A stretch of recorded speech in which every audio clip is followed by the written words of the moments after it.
Your Majesty, Raja Zara Sofia binti Almarhum Sultan Idris Shah, Permaisuri of Johor and Chancellor of UTM. Yang berbahagia, Professor Dato Engineer Dr. Wahid bin Omar, Vice Chancellor of UTM. Yang berbahagia, Tan Sri Dr. Anthony Francis Fernandes, CEO of AirAsia Group, and attending live in KL, Mr. Bardil Werner, Deputy Ambassador of Switzerland, and Tan Sri Abdul Halim Ali, Chairman, UTM Board of Directors, Senior UTM Management, UTM staff and students, ladies and gentlemen, boys and girls, good afternoon and welcome to the UTM Premier Lecture of our distinguished guest, CEO of AirAsia Group, Tan Sri Dr. Tony Fernandes. Thank you for the warm welcome. Ladies and gentlemen, my name is Dr. Abdullah Muhammad Nawi, the Deputy Director of Corporate Affairs of UTM, and I will be your MC for today. First of all, it is with great pleasure that we welcome back Tan Sri Tony to UTM's hallowed halls. Tan Sri Tony was awarded an honorary doctorate in business innovation on the 27th of March 2010. Again, Tan Sri, UTM is honored to have you back with us. Ladies and gentlemen, UTM and AirAsia are two entities cut from the same cloth with the same DNA of being innovative, entrepreneurial, and global. AirAsia has been crowned the best low-cost carrier in the world for the 9th year in a row. And UTM is the top 10 young university in the whole of Asia, and for universities under 50 years old, and is in the top 1% of universities in the world. Give yourselves a round of applause. And the UTM Aeronautics program also holds plenty of potential to collaborate with AirAsia, two entities cut from the same cloth. Ladies and gentlemen, boys and girls, thank you all for coming to this long-awaited event. UTM students, where are UTM students?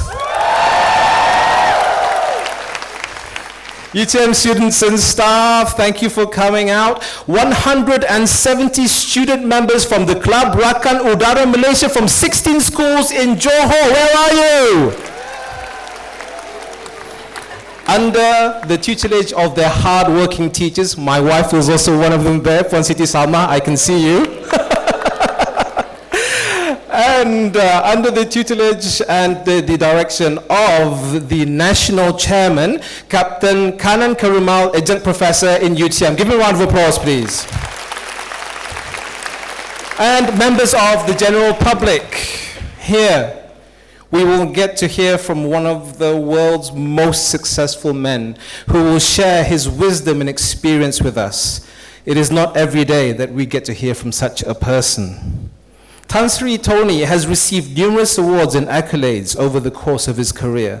These include the honor of the Commander of the Order of the British Empire, conferred by Her Majesty Queen Elizabeth II in 2011, and Commander of the Légion d'honneur, awarded by the French government for his outstanding contributions towards the economy of France through the aviation industry. Give him a round of applause for that.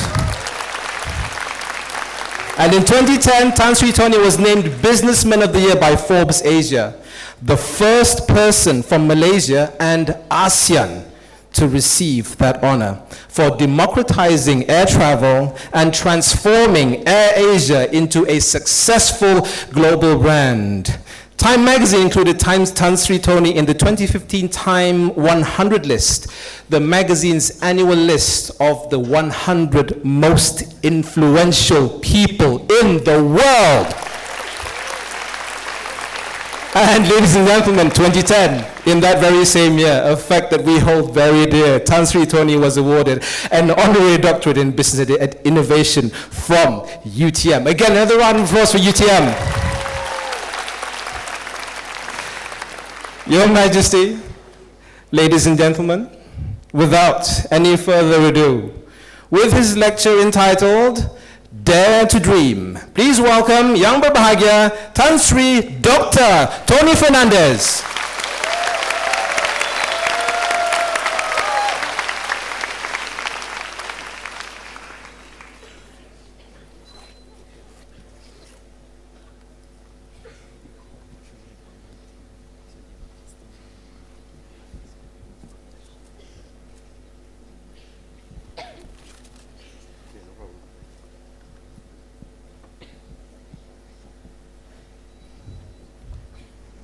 Okay.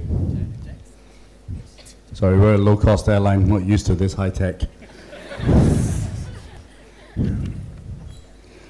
Your Majesty, Raja Zareth Sofia binti Al Mahum Sultan Idris Shah, Pemaisuri of Johor UTM and Chancellor of UTM, Yang Berbahagia Professor Dato Dr. Wahid Omar, Vice Chancellor of UTM, senior university officials, professors, deans, members of the media, ladies and gentlemen, and most important, students of UTM and students of Johor.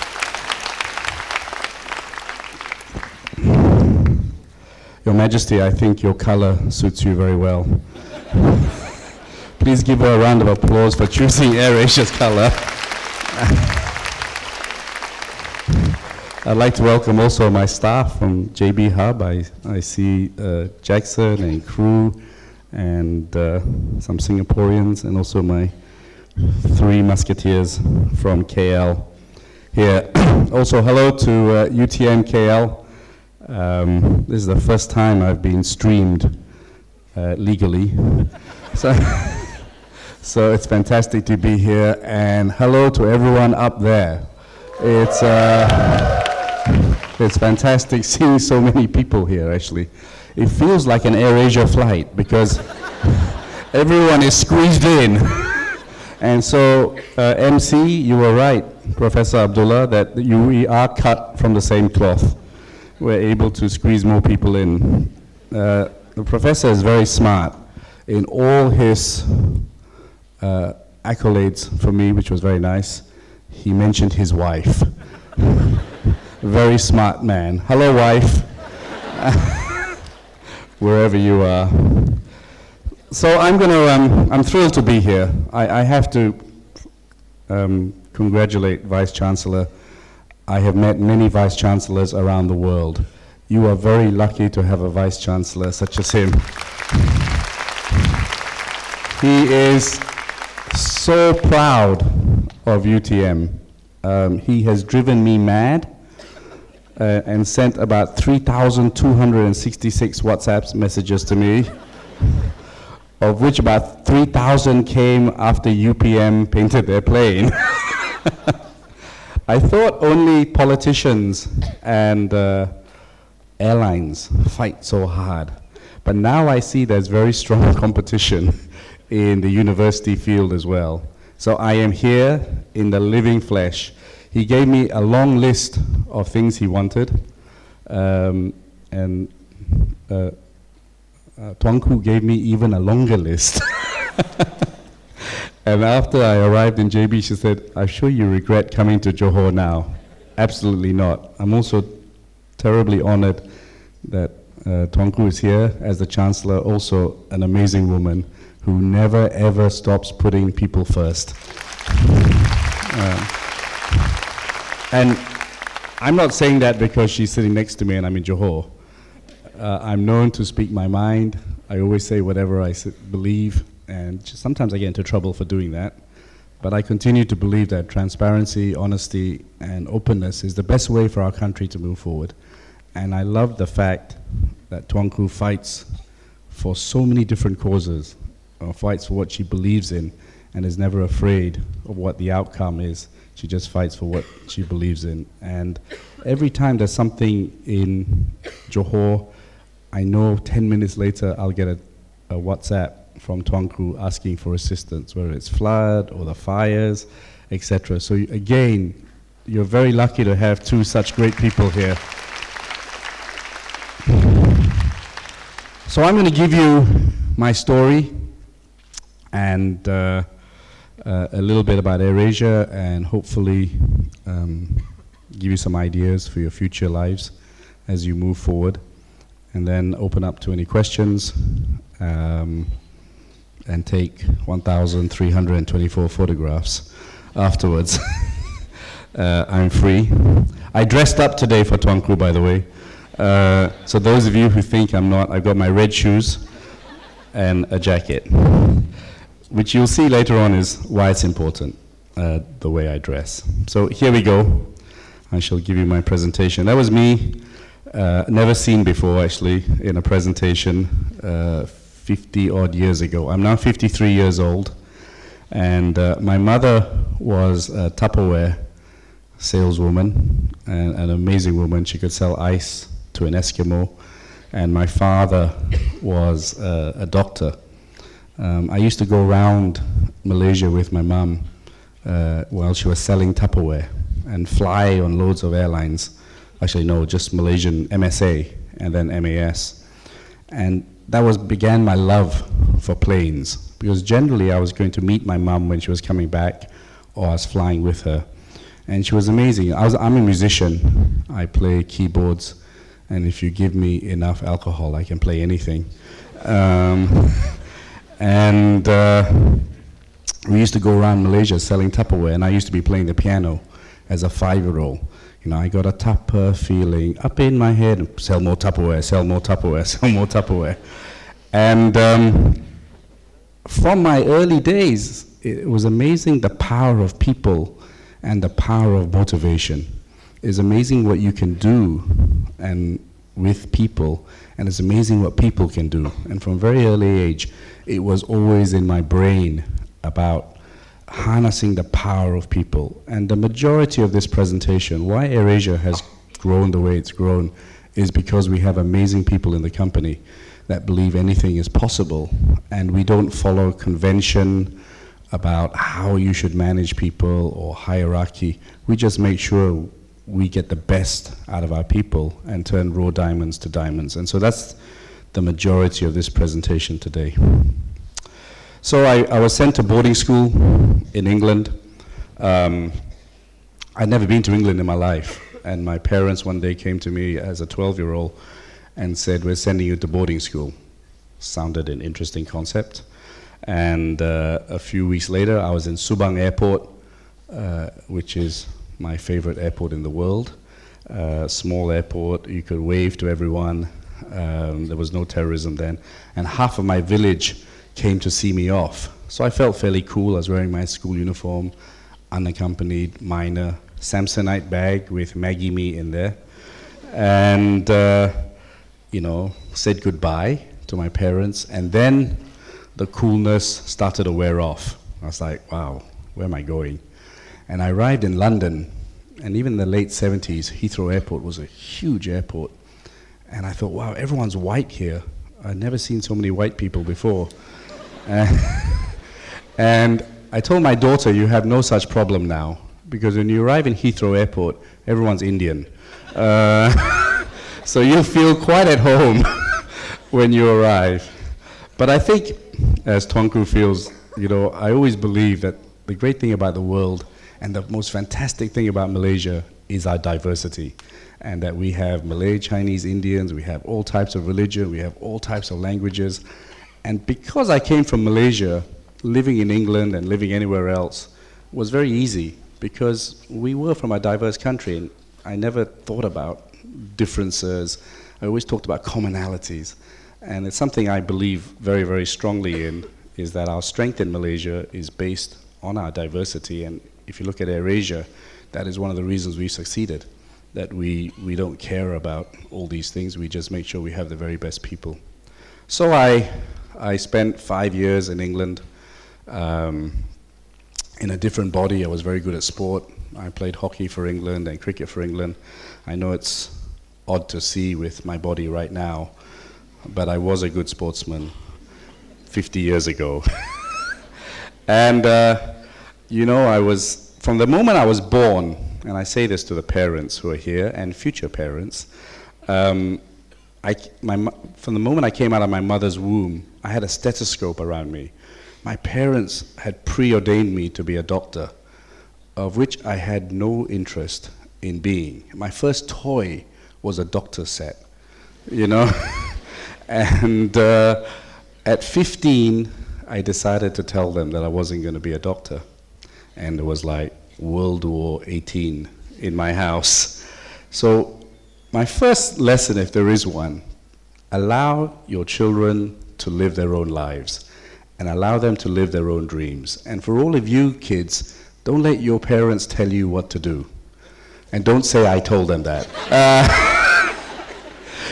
It's your life and it's your dreams.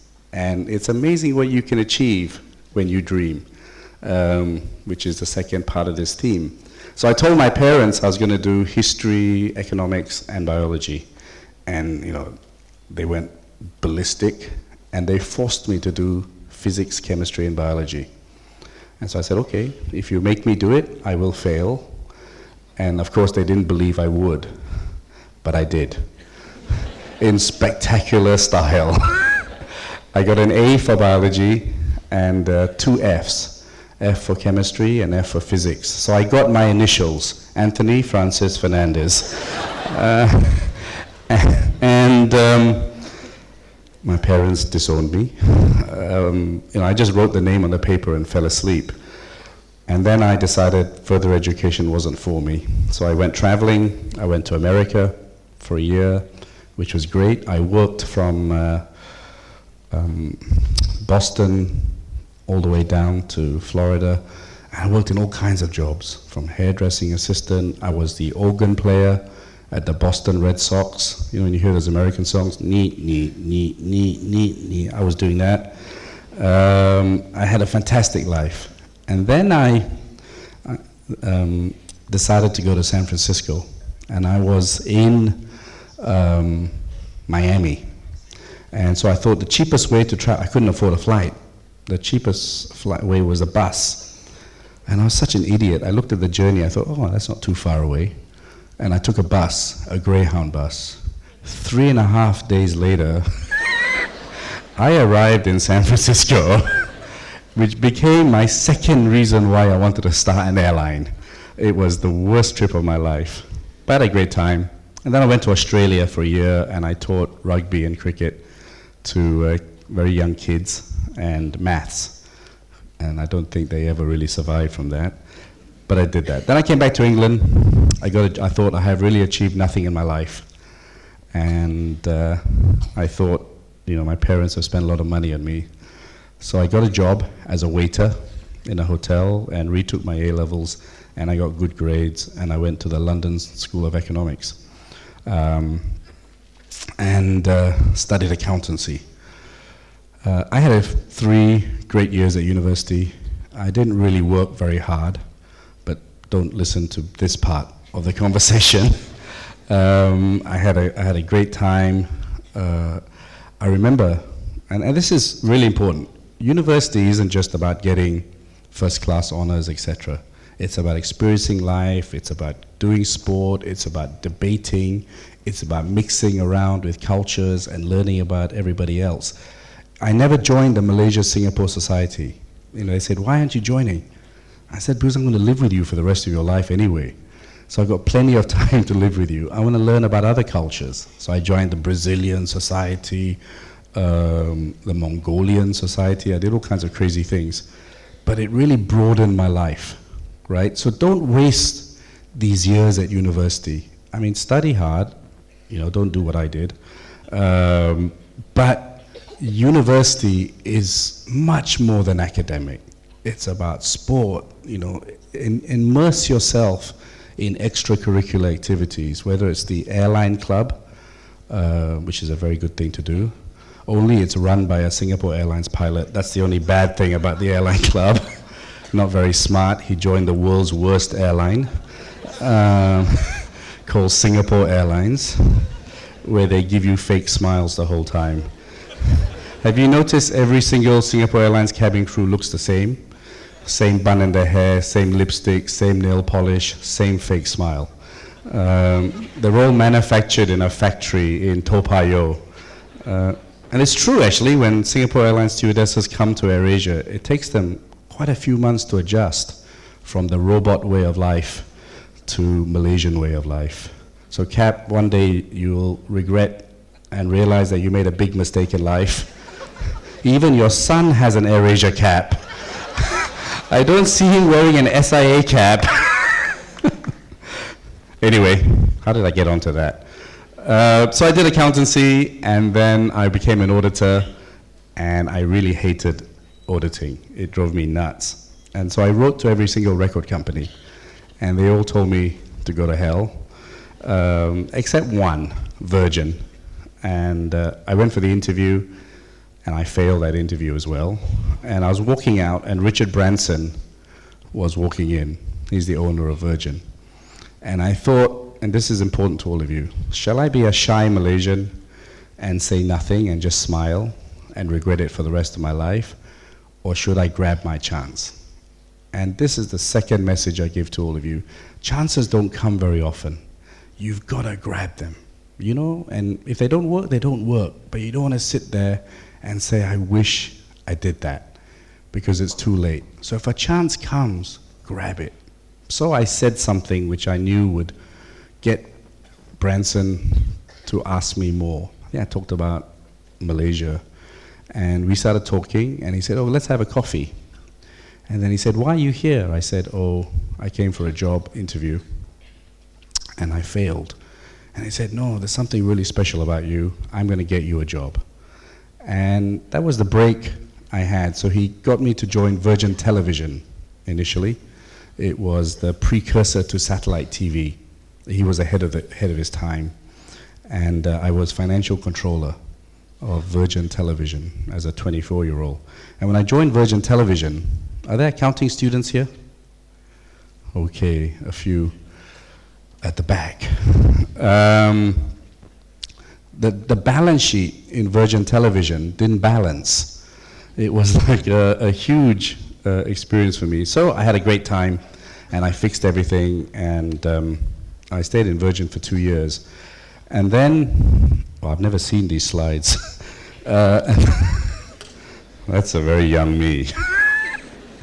And I decided to leave Virgin when Richard Branson decided to sell his record company and start an airline.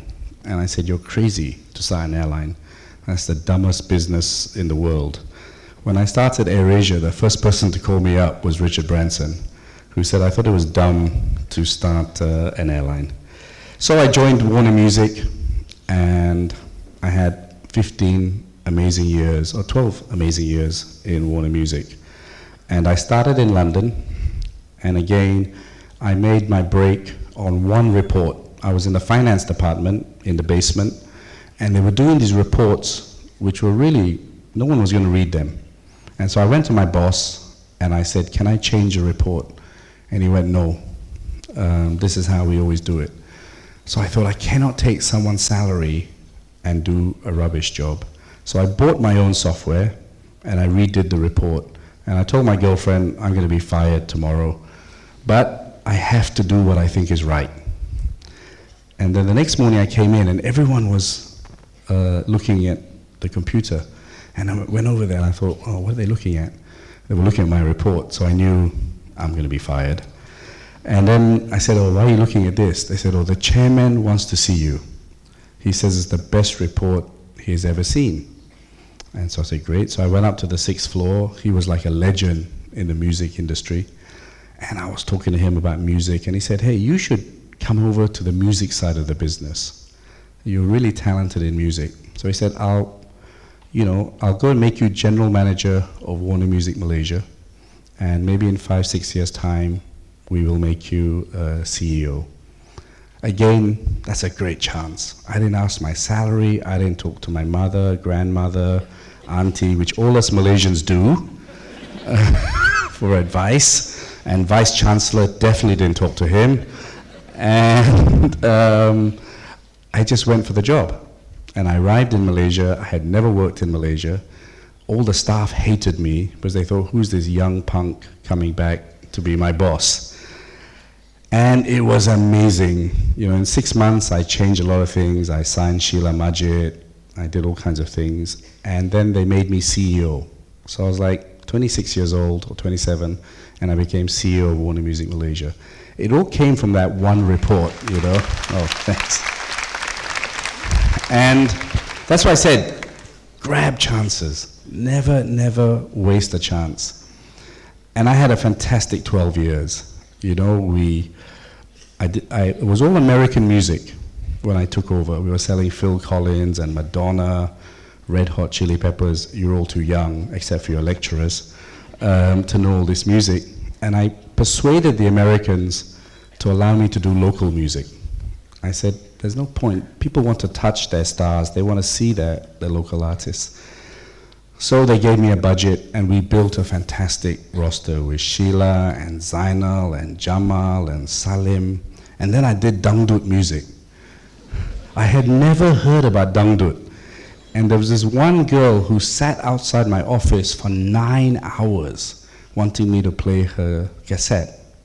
And I said, okay, come in. I thought, you're amazing for waiting so long. And I played the cassette. And I said, what music is this? It sounds Hindustani. And she said, no, it's dangdut. And she said, I'm going to take you to a club tonight to show you what dangdut is. And I went to a dangdut club, which was the biggest mistake of my life. And I saw Vice Chancellor there. That's how we met. The truth comes out today.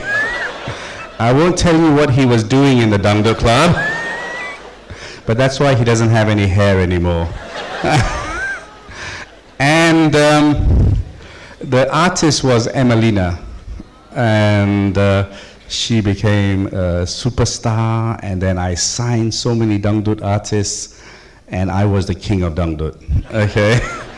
I used to go to Bandung and steal all the Indonesian music, repackage it, and bring it to Malaysia. That's why AirAsia flies to Bandung, because of dangdut music. Because I used to have to drive to Bandung, right? We land in Jakarta, go to Puncak, and arrive in Bandung. So when I started AirAsia, I was like, why don't we fly to Bandung? There was no airline flying to Bandung. And no one could answer me. Population of 5 million, a brilliant university like here, ITB. So there was no market research. I just said, let's go. And the rest is history, which I'll tell you about. So we did dangdut, and then I did Nasheed. And here's a great story, okay? So these 5 guys come to my office in green, with makeup, eyeliner. And they played me this music. And I was like, wow, this is really great. What is it? They said, it's Nasheed. And then they asked me to go and visit them in their house or home. And it was in Sungai Panchala. And it was kind of freaky, right? It was El Akam. And they had everything. It was like a little town by itself. And so I told Nase, my A&R director, I said, I feel something not right about this place. I said, you know, we're all going to end up in jail if we do this music. True enough, El Akam was bust open 3 or 4 weeks later, and we never heard from them again. They re-entered my office 2 years later, this time in white.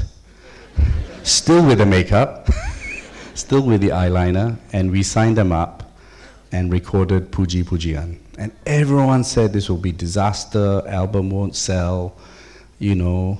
And I said, everyone's gonna buy this. Whether you're a Muslim, Christian, Buddhist, everyone's gonna buy this because it's a fantastic album. And everything I did at Warner Music, whether it was Sheila Majid or Zainal, was for music for all Malaysians. I mean, if you went to a Sheila Majid concert, there were all the races there. If you went to Zainal, there were all the races there. And I thought this Nasheed music, and in fact, in Dangdut, all the races were there. I saw a lot of Indians and Chinese with Vice Chancellor that night in the Dangdut club. And they believed me, by the way.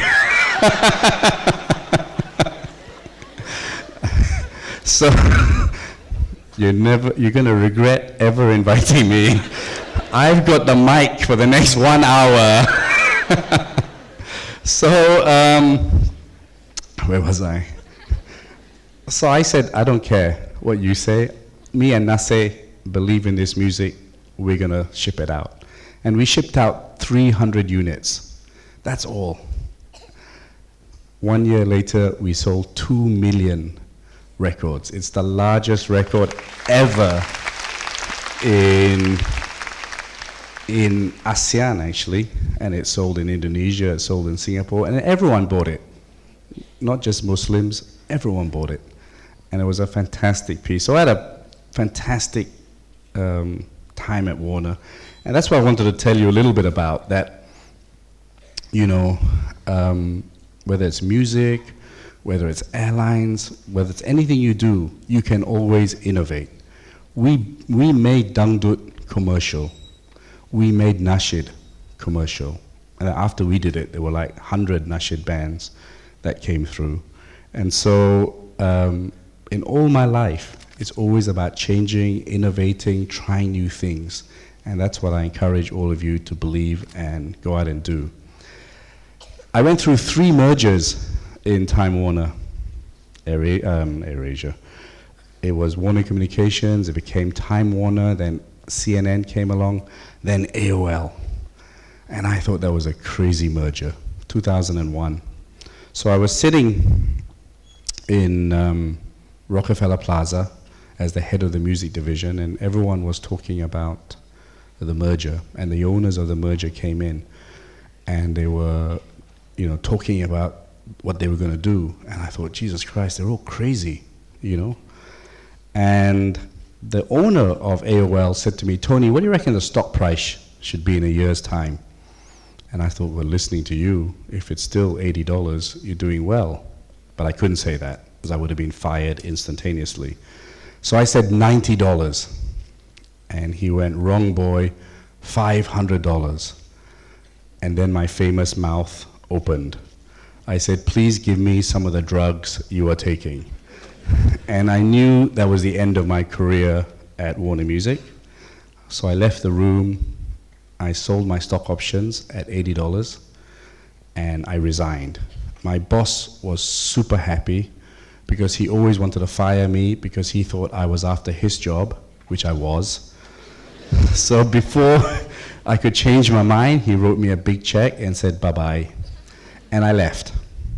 And I arrived in London, no job, not knowing what I was going to do. And I was sitting in a bar, having a Ribena, listening to Dangdut music. And I saw a guy on television called Stelios, and he owned an airline called EasyJet. And I think, there we go. And I always wanted to start an airline, and I'll explain to you right at the end. It was always my dream to start an airline. And I thought, I'm going to do this. So I went to Luton Airport, which is a similar airport to Subang. Nice, low-cost, cheap airport. Not like KLIA2, Frankenstein Airport. Nightmare on Elm Street Part 5. Even the Koreans use KLIA2. Smart ones realize what I'm talking about. I can't say any more, otherwise I'll be in jail. And I saw people flying to Barcelona for £8, flying to Paris for £6. Everything was orange. And I thought, I'm going to do this. Just at that moment. I've always wanted to own an airline. I'm going to do it. Now, there's a very fine line between brilliance and stupidity. Right? So Captain made a really bad mistake. That's the fine line. But I thought, I only live once. If I fail, I fail. But at least I tried, which is the third lesson today. Try. Don't worry about failure. Because you don't want to be there at 55 and say, I wish I did that. Because it's too late. You can't press a rewind button. At least you try. And I guarantee you, if you put your heart and soul into it, you will succeed. I 100% tell all my staff that if you put your effort in, if you live your dreams, you will get it. Don't listen to anyone's advice. Your own heart and your own passion is 90% of the trick. You only have one life, as I said, and you might as well make it a positive life. Us Malaysians spend too long complaining about this, complaining about that, everything is bad, everything is wrong, but we live in a fantastic country that anything is possible if you put your mind to it. And so I said, I'm going to start an airline. I had no money, no experience, no sugar mommy, no sugar daddy, nothing. No political connections. I only knew Vice Chancellor from the Dangdut Club. That was my only link into the government of Malaysia. Later, we're going to do a Dangdut song together So get ready. And where was I? I called my wife up, who is now my ex-wife actually, and said, I've left the music business, and she was really happy. She never liked the music business. And I said, I'm going to start an airline. And after she stopped laughing, I said, no, I really am. She said, why don't you open a roti canai store? You have the stomach for it. By the way, the stomach is going soon, okay? Won't be there much longer. And I said, no, I'm going to do this. And that was it. That was in July, or maybe March or April of 2001. And so I came back and I called Kamarudin, my brother from the music industry. He owned Roslan Aziz Productions, which was the home of Sheila Majid and Zainal. And I said, you know, I want to start an airline. Will you be my partner? And he said, okay, no problem. He never asked business plan, how much. You had to be a little bit crazy. Because if you went to a banker or UTM lecturers, they just would have laughed at you. So Kamarudin said, okay. I told him the rough business plan. He said, okay, 50-50. I said, no, it's my idea, so I want 51. And he said, okay. And I said, can you find me 20 million ringgit? He said, okay. Then we roped in Aziz Bakar. Aziz Bakar was the CEO of BMG Music. You know, BMG had all the same type of artists. Search, Wing, Slam, they're all the same. Just one had longer hair than the other. We were much more creative at Warner Music. So I told Aziz, I said, Aziz, do you want to join in? And he went, yeah.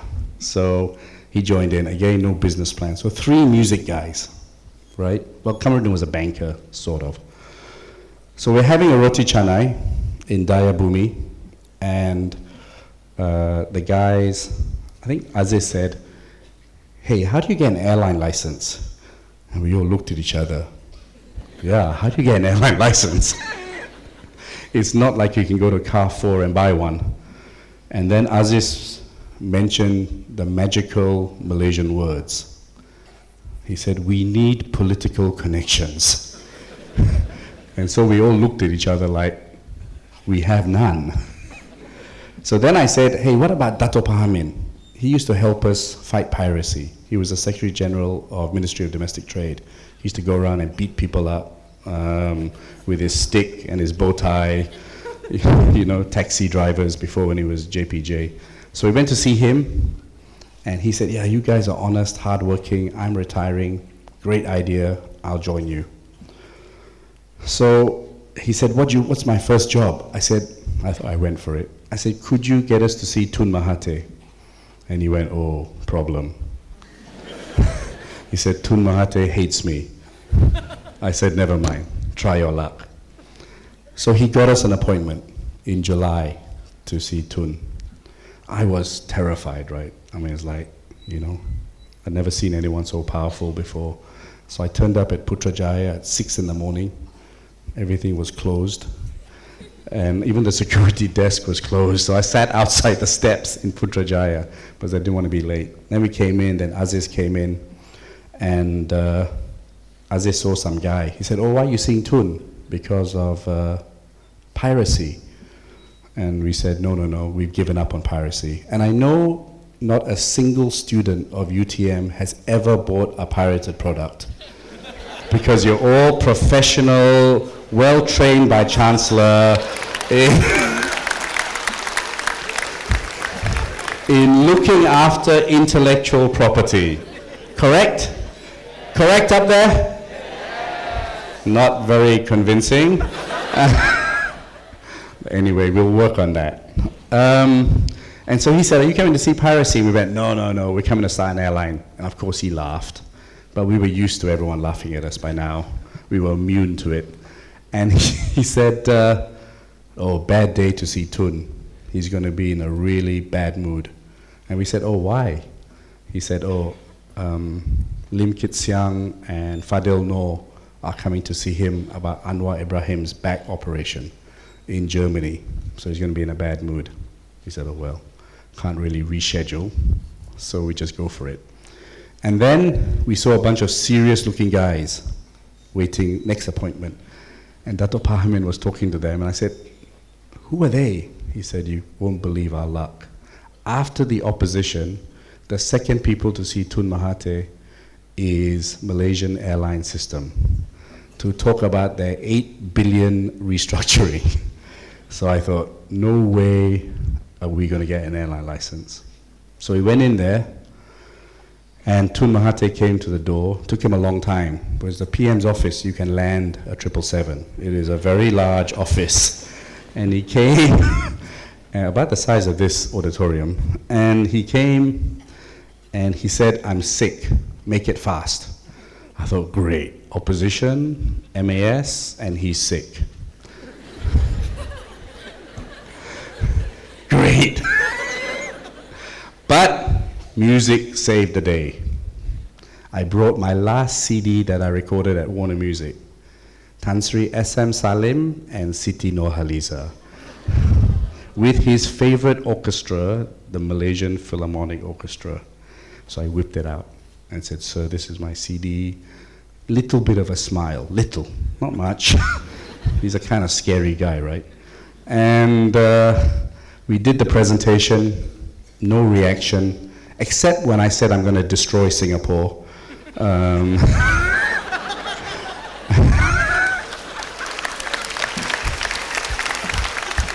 I said, "Sir, there will be a date when Malaysians don't fly via Singapore, they will only fly via Malaysia, and I will destroy Singapore." He looked up, little bit of a smile, and then looked back down again. So where was I? Better stop the Singaporean stories. I have to catch a flight from Singapore later. They won't let me back in the country. Finished the presentation, and he was really switched on. He knew about low-cost carriers. He knew everything. He said, "I like this idea. You have my blessing." And he said, "You will succeed because you are not from the airline business, and you have so much passion." So we're like, "Oh, yeah, 1 nanosecond." Then the but came in, but. Oh. He said, "No new airline. I've had too many failed airlines. You have to buy an airline." So we came out of the room all very demoralized. I'm an optimist. I'm always positive, like, hey, who was I to see Tun Mahathir? Someone's on our side. So I said, there must be an airline for sale. And we saw one airline called Pelangi Air. You had to be God or pretty close to God to turn around that airline. I think their accounts should be in Museum Negara. I've never seen anything like it. And then there was AirAsia. Kind of heard about AirAsia, and then you didn't hear about it. So I found out it was owned by DRB Highcom. And when I was playing golf one day, in the good old days when I could play golf, I saw the corporate comms director, and I said, "Hey, you have an airline?" He said, "Yeah." I said, "Can I buy it?" He said, "You can have it tomorrow." And I said, "Oh, good start." So we went to see Dato' Tik, who was a fantastic guy. He said, consistent. He said, "You can have the airline tomorrow." He said, "How much will you pay us for it?" And I cheekily said, 1 ringgit. He said, "Yeah, you can still have it tomorrow." I thought, damn, I should have said, pay me to take this airline away. So on September the 9th, 2001, we bought AirAsia, subject to due diligence. Why subject to due diligence? Me and Kamarudin were remortgaging our house to get some money, because me and Din only had 1 million ringgit. That's all the money we had to start AirAsia. And it's true, no exaggeration. As I said, no sugar mommy, no sugar daddy, no sugar kids, right? We started this airline with 1 million ringgit. 3 days later, 9/11 happened. Welcome to the aviation world. But Kamarudin said, should we still do this airline? I said, yeah, people still have to fly to KK. Let's do it. And on December the 8th, 2001, that's me and Din, we bought AirAsia with 254 terrified staff. Because they had only seen me on Anugerah Industry Music, and now I was the owner of their airline. and 2 planes and 200,000 passengers. That was Subang Airport. So that was the old AirAsia, with a bird on the wing. I don't know why airlines love animals, right? We have lions, we have tigers. In Subang, there's one named after an insect, firefly. Really stupid name. Because it's the shortest living insect in the insect kingdom. Okay? So, you know, I've dealt with all of them. Birds, kangaroos, you name it. So I decided to get rid of the bird. I thought the bird was facing the wrong way anyway. Now, if you think, for all the marketing students here, if you think of the world's biggest brands, you'll think of, if I say Shell, you're all thinking of the Shell logo. If I say Nike, you're all thinking of the swoosh. If I say Coca-Cola, you're thinking of Coca-Cola in writing, right? There are not two images in your mind. So, and really, when I say UTM, your strongest image is UTM, not so much the shield, right? But at least you put it together.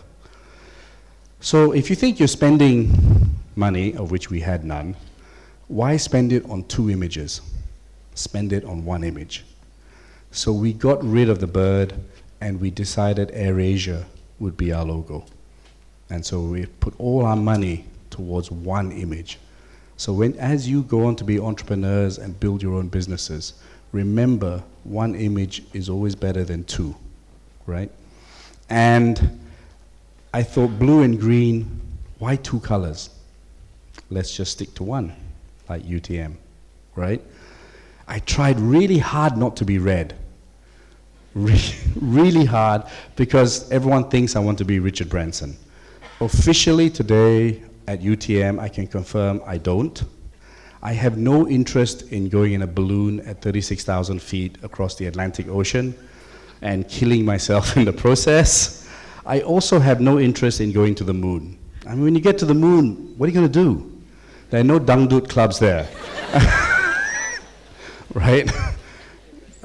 So we are similar in many ways, but we're very different. But obviously we're very good friends as well. But in the end, I decided red was the most powerful color. So we went for red. So that was the old AirAsia, and this was the new AirAsia, right? So contrast the difference in brand. Okay, don't look at the girls only. Just the brand. Okay, I forget. Tom Cruise there. Over the last 16 years, we've had an incredible ride. We've started in Thailand, Indonesia. With my good friend Richard Branson, we started AirAsia X, Philippines, India.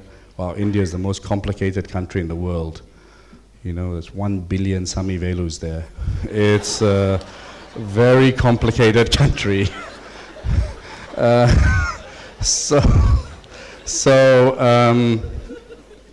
yeah, I forgot you're live streaming this. I won't be able to go back to. So it's important to have humor, all right? And we have Japan starting very soon, and Vietnam and China. Can you imagine a small Malaysian company that's now in India and China? It's remarkable. So it shows you what you can do when you put your mind to it. We started with 2 planes. We now have 220 planes. We started with 200,000 passengers.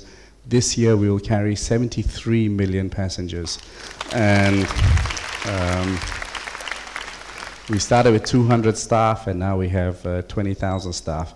But we don't have a single union in our staff. We are one family, and virtually everyone has my mobile phone number and can contact me whenever they want to, which they do. And I'll talk to you a little bit about that. That's kind of our secret. And you know, this is last year's chart, so this year will be 73 million. Only the 3 Chinese airlines are bigger than us in terms of passengers. We're bigger than Emirates, we're bigger than Singapore Airlines, Captain. And so on and so forth. So 16 years ago, we had 200,000 passengers. Now we're the fourth largest airline in the world. That's because we're Malaysian. And Malaysians can do anything they want if they put their mind to it. Okay? And as was mentioned by my wonderful MC and his wife, we've won the world's best low-cost carrier 9 times in a row. And we don't set our standards. We say if we want to be the best, we go out there and be the best. And I believe us Malaysians can be the best in the world. And we don't need protection. We don't need anything. If you want to compete in the world market, you go out there and be the best. And I love the best thing about the MC speech, apart from him welcoming his wife, which is why I don't have a wife right now. I must learn from MC Abdullah, is that he said that UTM was one of the top 1% of universities in the world, and he was proud of that. And that's what we want to be. There is no reason why UTM can't be better than Imperial College or better than any other university in the world, because we can do anything we want to do if we put our mind to it. Just strive and dream and put your heart and soul in it, because in Malaysia, I really believe we can do anything if we put our mind to it. So what's our secret? Oh, I haven't seen. You see, my staff never even show me the presentation. It shows you how much power I have in organizing. These 3 just put on a slideshow without even telling me. And so, I suppose people is our most important thing. And as CEO, I don't sit in an office. I dress down. I dressed up today for Tuanku, but I got permission as well. I sent her WhatsApp. I said, I'm not super smart. Is it okay? And she said, come as you want. But I didn't literally take that. And I dress down. I don't wear expensive clothes and a suit, etc., because I want my staff to feel comfortable with me. If you wear a suit and surround yourself with bodyguards and all this stuff, you kind of put a distance between yourself and your staff. When you look worse than your staff, when you dress worse than them, then they feel very comfortable to talk to you. I mean, look at these 3 guys, they all look better than me. Aziz has got a new suit, probably for Tuanku. And, you know, it gives me a problem. Malaysian airports generally think I'm a Bangladeshi immigrant that's just bumped off Biman. Who are you? Oh, Tony Fernandes, okay. They thought I'm a legal Bangladeshi and they want to deport me tomorrow. But I don't mind, because it makes my staff feel comfortable. We have no offices. We all have a desk. It's very transparent. Everyone says they have an open office and open door policy, but then the door is always closed. For us, it's completely open. Everyone can see what I'm doing and vice versa.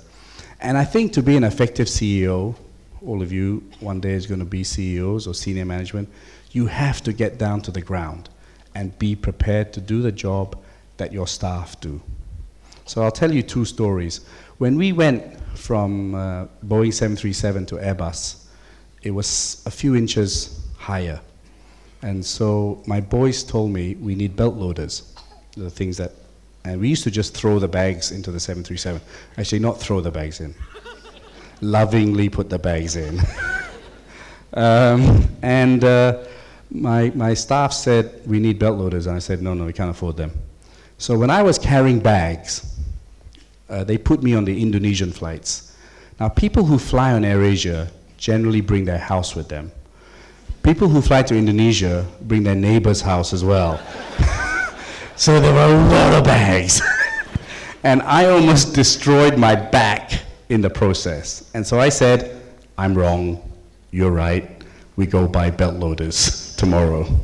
Now, if I didn't do that, and I sat in my office, I would have made a big mistake. I would have destroyed many people's backs, plus I probably would have started a union, right? So it's very important to get down to the ground and do your thing. I was a cabin crew, which is really a tough job, And the toughest job in AirAsia is actually check-in, guest services. That is the hardest job in AirAsia. And, I really respect all my guys, and there are two of them there who run JB. They've been with me for 100 years. Please stand up. Jackson and Ibrahim, who are amazing guys who spend all their time in the airport, otherwise they'll be fired. Drive me around JB in the worst cars known to mankind, but the best people, and that's what we're all about. And I don't mind when I'm on the plane, picking up rubbish, helping the crew out, carrying the bags, doing whatever.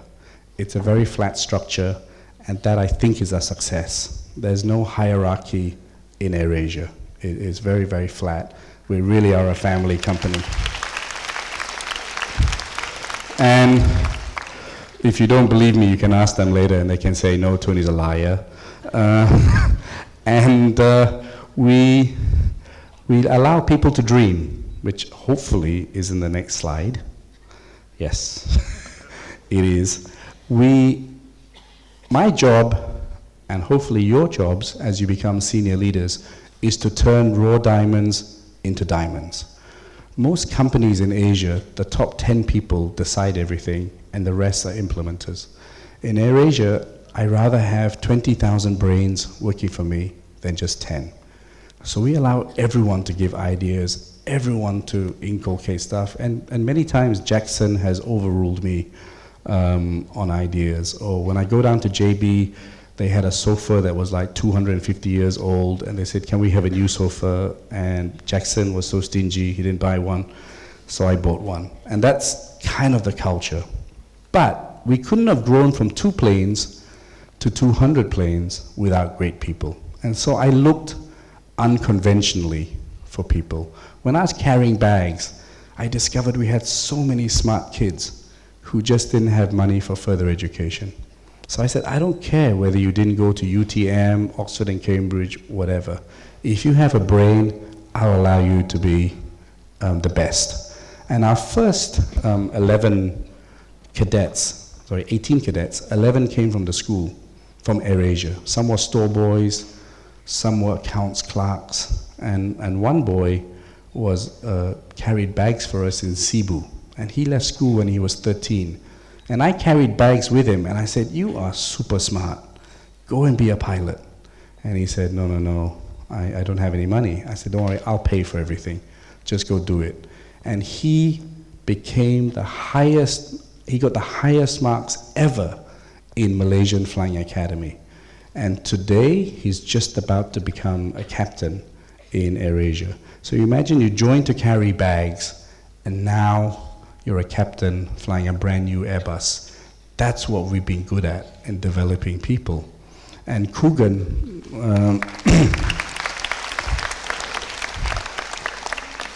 was a dispatch boy, who was my dispatch boy. He wanted to be a pilot. He failed 11 times because his English wasn't very good. But he never gave up. And today, he's a first officer. And we have hundreds of examples like that of cabin crew who are pilots, office people who are pilots, etc., etc. That's our skill set. Logan was a Singapore Airlines cabin crew. He saw me in Singapore wearing that stupid Singapore Airlines uniform at the passport queue and said to me, can I take a picture with you? I said, yeah, sure. He said, I'd like to work for you one day. I said, sure, I'll interview you now if they allow me into the country. And they did. And I interviewed him, and he was super smart, and I hired him on the spot. 15 minutes later, we gave him a contract. He started as a guest service officer, and today he's CEO of AirAsia Singapore. So it shows you what you can do if you put your mind to it. And we have hundreds and hundreds of examples of that. So if you look at Irene, our CEO, she was just working at Maybank and not doing very much, and now she's one of Malaysia's top CEOs.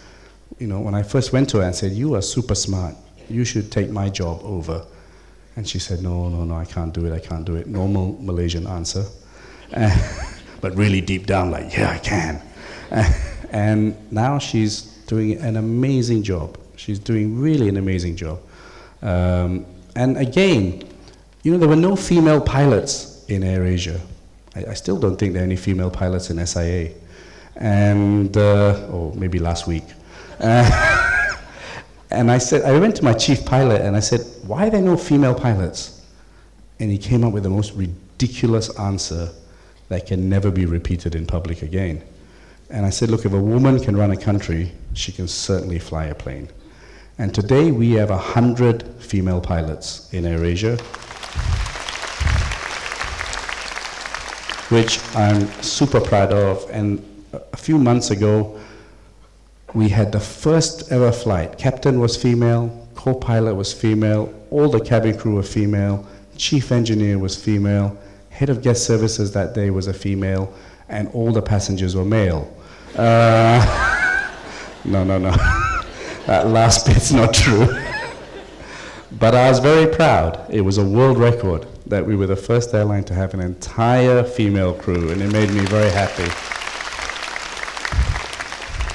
And Captain Mona flew me down to Singapore the other day, and she could teach our male pilots a thing or two. Her announcements were impeccable. Her whole delivery was superb. I just sent a note out to all the pilots to say, learn from her.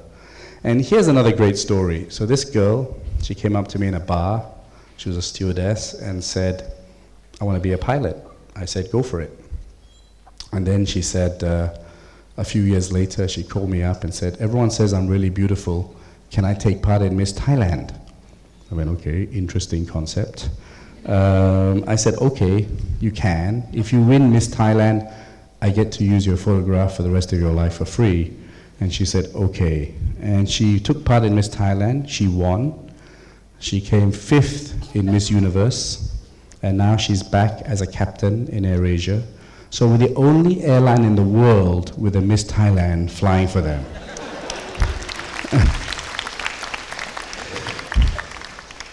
Beat that, Singapore Airlines. But the message is not that. The message is she could ask me directly her dreams, and I could fulfill them. And that's why I don't believe in bureaucracy and hierarchy. You know, anyone can tell me what they want. The JB staff said we want parking, cheaper parking near the airport. So that was my job. I told Senai Airport, we're your biggest client. If you want us to continue being your biggest client, look after my staff. And they were great. Senai is fantastic compared to Malaysian airports. And they gave us the cheap parking. So again, AirAsia has bust all the myths. And really, we're a meritocracy, Malay, Chinese, Indian, whatever race, females, everyone gets equal opportunity. And that's why we have won the world's best airline 9 times in a row, because we've used all the talent in Malaysia to make sure we're the very best. And that's what I recommend to every company in this country. And we did crazy things. We went to destinations that no one ever flew. Bandung, as I mentioned. Innovation is not just about technology. What I talked to you about, the first part, is innovation of people, how we manage people. For all of those who are training management, the best thing about management is getting the best out of your people, and we did it very differently from other companies. And we did different routes. 60% of our routes are routes that no one ever did before. So we flew to Macau. I remember I did cheeky advertising. At least you have a low fare to take you home when you lose all your money in the casinos. And now we have 32 flights a day to Macau. Bandung, we have 28 flights a day. And because of AirAsia, 18 other airlines are now flying there. And they have built a new airport, and it's completely changed. So we continue to go to new places. And Sinai had no international flights. Now we're flying to Calcutta, China, Macau, you know, we go to Penang, Kuching, all kinds of places. And Sinai is going to grow and grow and grow. And so you'll have more flights at lower fares very soon coming, okay? That's our office, just to show you. Everyone talks about innovation, but you have to have an environment for innovation. You have to have an environment that Jackson can tell me, stupid idea, Tony, let's do it this way, right? Without being afraid of saying it. And I really believe in this open, if you ever get a chance to visit Red Q in KL, it's a very modern office, it's very open plan, it's a fun place. I call it our playground. People can sleep there, they can have 15-minute breaks, you can have meetings on the floor, we give free food, 2 meals, and it's all connected, so it's very open plan, and that I believe is why we have that kind of transparency. And we use technology a lot wherever we can. And I'm really hoping for big things with UTM in developing our data links and artificial intelligence. We really hope we get many data scientists here and many interns from here as we work towards, we talk to Vice Chancellor and your senior management team on so many ways we can collaborate. And I'm really excited. I'm really excited not because of the words, because UTM really is a university of action.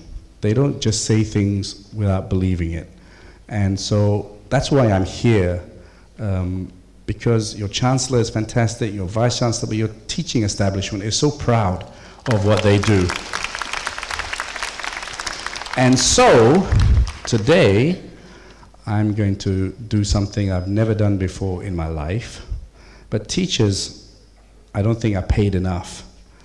And so from today, UTM faculty will get 50% off AirAsia flights from Sinai. Jackson's face is changing. So we will organize it, Jackson will organize it, but Chancellor and Vice Chancellor, this is my thank you to all the dedication, to all the faculty, for all the hard work. I'll probably get a text from UPM in about 10 seconds. But so far, this is only for UTM. Okay?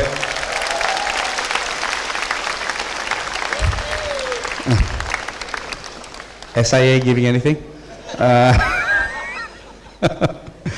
Okay. So today is the day you ask your lecturers for anything. They should be happy. All right, so we'll continue doing all this kind of great stuff with UTM, and we hope to do stuff. We're really driving hard into fintech. Very soon, you will not be paying cash on the plane. We'll be using our mobile phones. We've developed our own product called Big Pay. We're going to take on Alipay. We're not worried about the Chinese because we're Malaysian.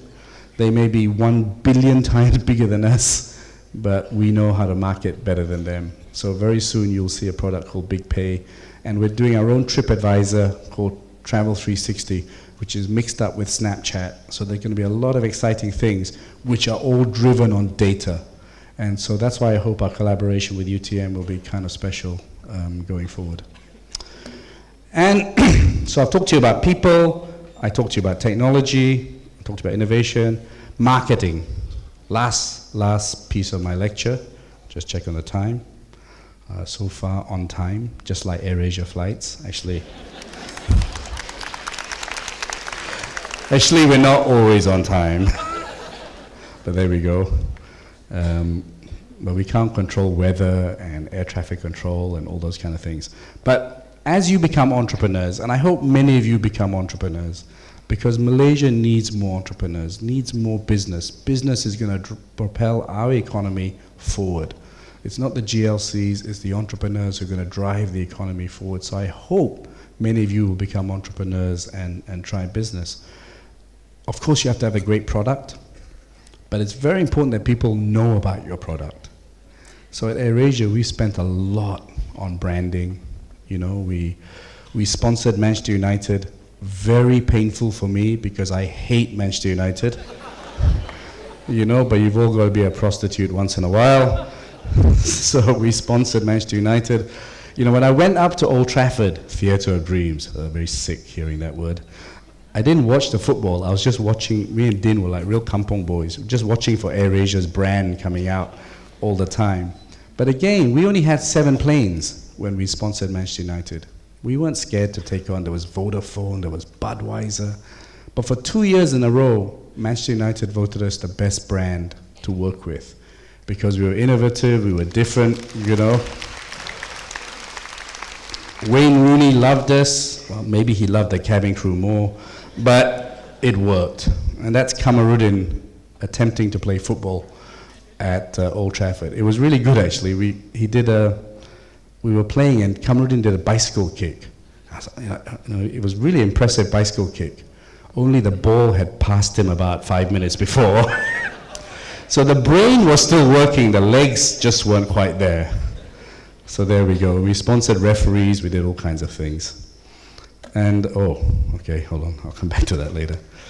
So marketing is a very, very important part. And again, I'm going to move on to, so that's AirAsia really. Make sure you put branding on. I kind of obviously, love football, and I bought Queen's Park Rangers. And again, it's been mixed. We've gone up, gone down, gone up, gone down. But hey, it was my dream to own a football club. And I don't care whether it's not a success. I've been able to do something. And I hope there's a clip here later on, isn't there, which I'll show you. Because you got to live your dreams. I don't care that I'm not Manchester United or successful. I've sat there in the Premier League and I've watched some of the greatest teams. And I used to listen to football on the radio, shortwave radio. Most of you don't even know what shortwave radio is, but you have to hold it upside down, hold it by the fridge to make sure the signal is good. And there I was at Wembley Stadium watching, or there I was at Etihad, where the last game of the season, if Manchester City won, they were champions. If they lost, Manchester United were champions. And it's a dream. And that's what today is about, dreams. It doesn't matter if you're not super successful, at least you do it. Oh, how does this work? Sorry. So this was at Wembley Stadium. Just have a quick look at this. It's where he just needs a runner, doesn't he? He needs Armand Traore or Junior Hoylett to give him an option. Those fans, though, seeing their team 89th minute, further up the pitch. 0-0. Starting to believe a little bit. Well, Hoylett's got the better of Buxton. Puts it into an area. Keogh! Zamora! Unbelievable! From the very brink of elimination, Bobby Zamora had surely scored another playoff winner. Oh, can you believe it? They can't. They are going to be heartbroken unless their team can find something very, very quickly. But we said Queen's Park Rangers got themselves up the pitch, and from there it's just a throw-in. Junior Hoylett battles and scraps, and he wants it, doesn't he? And he wins it, and then he just puts it into a dangerous area. And that is the heartbreaking moment from Derby County skipper Richard Keogh. So I want to say that was the playoff game to go back in the Premier League. 89th minute, we had a player sent off.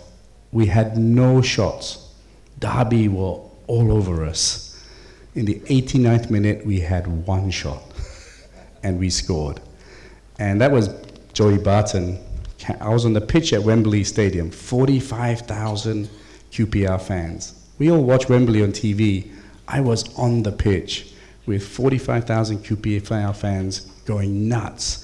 And then he carried me and destroyed his back. He didn't realize how heavy I was. When he put me down, he said, "Boy, you're heavy, chairman." But that's what dreams are about. It was a day I'll never forget in my life.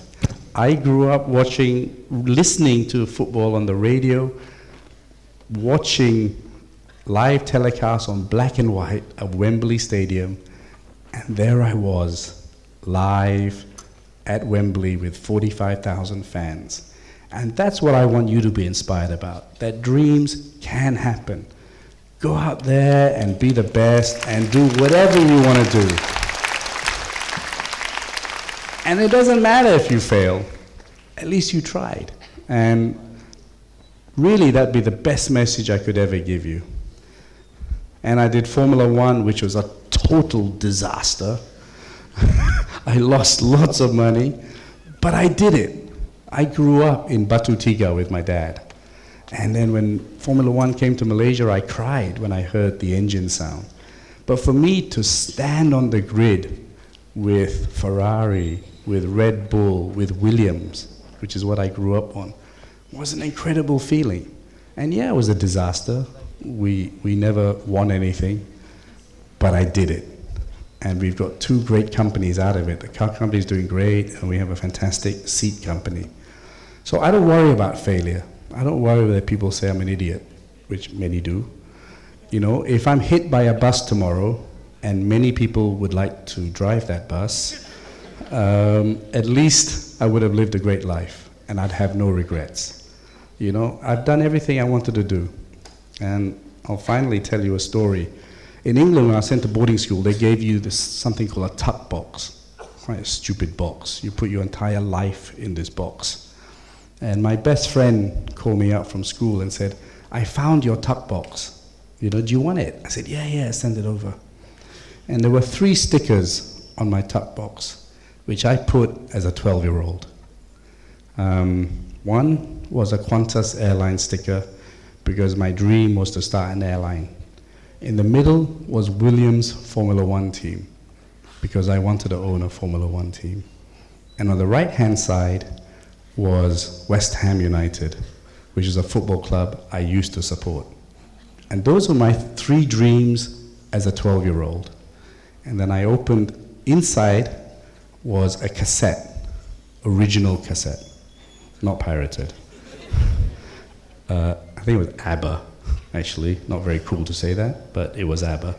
So, as a 12-year-old, I had all these dreams, and I've done it. Some successful, some not. But that's what life is. Life is about success and failure. If you don't have failures, you don't know what life is. And so, it was very emotional when I saw that tuck box, because those are my dreams as a 12-year-old.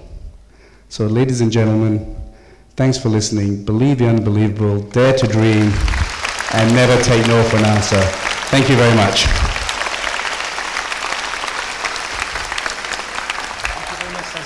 Thank you, sir.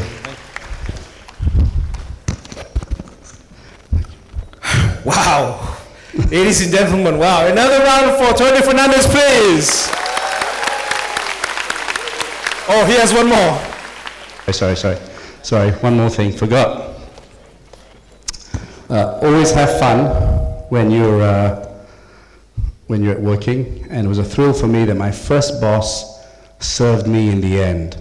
Took about 20 years, but here is Richard Branson being my stewardess when he lost a bet for me, and the dream continues. And finally, to make a dream come true for your Chancellor and for your Vice Chancellor, I have authorized my engineering department to start working on a plane in Johor dedicated to UTM.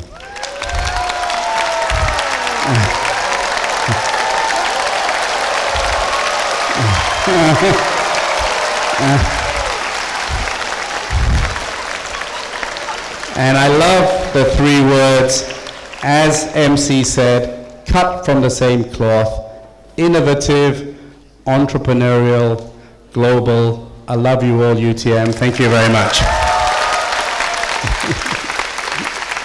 Thank you, Tony. Give him a standing ovation, please.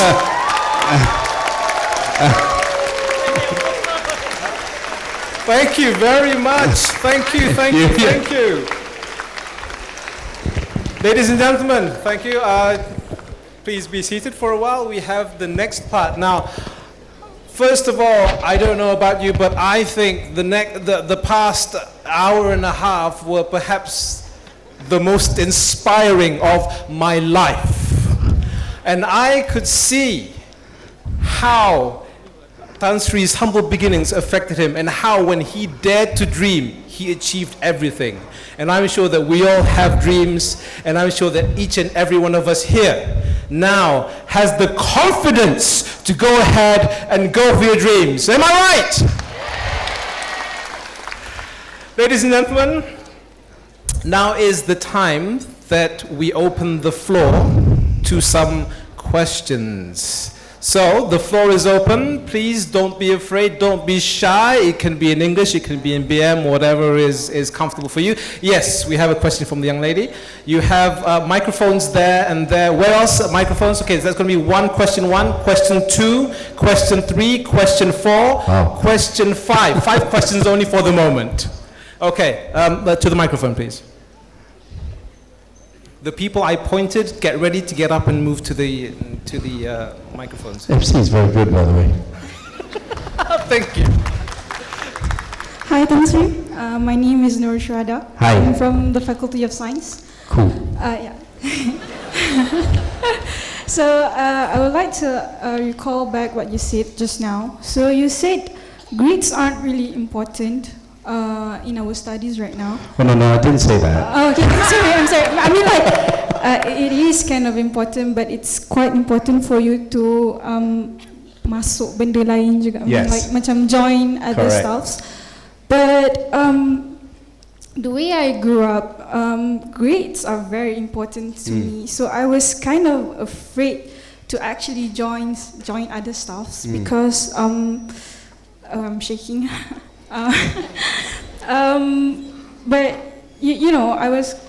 How can you assure me to like, macam, as in, make me like, how can you like, macam, how should I say this? Yeah, macam make me confident that it's okay if I drop my grades. Macam kalau grade I drop sikit tak apa, as long as you join benda tu. Sebab macam grades are important for us now, kan? Macam some of my lecturers says macam if you want to be a lecturer, then you have to like graduate dalam first class and stuff. So yeah, and then you said,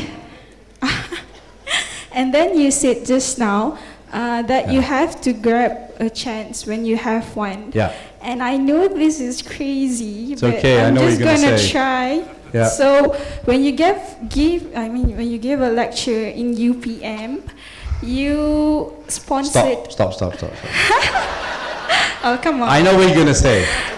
This is the Trust one me, thing- trust me. Okay? Just trust me. Come up here.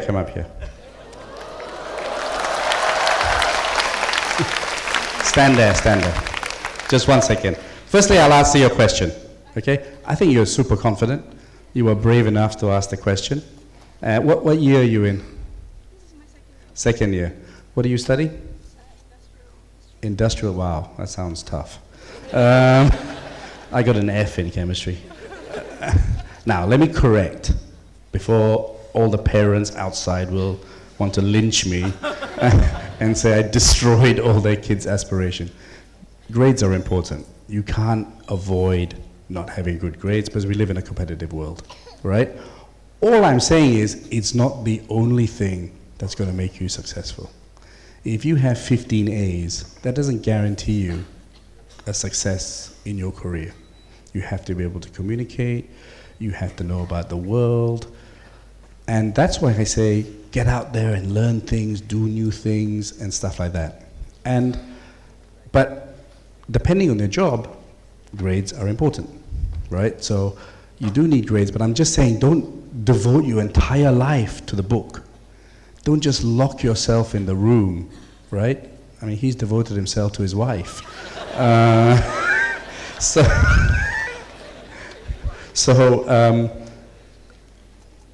grades are important, but it's not the only thing. That's what I'm saying. What's your name? Okay, so I'm going to do something for you. All right? I'm sending you to a dangdut club. No. What I want to do is, as I said, I want you to experience the world. You're wearing red, very smart, and as smart as Tuanku. And I'm going to give you a chance to travel the world. Okay? Now, I gave in UPM 1 ticket, but I'm going to do something I've never done before. You can go to 3 different continents. Okay? But, like Tun Mahathir said, you have to do some work for us, and Aziz will tell you what that work is.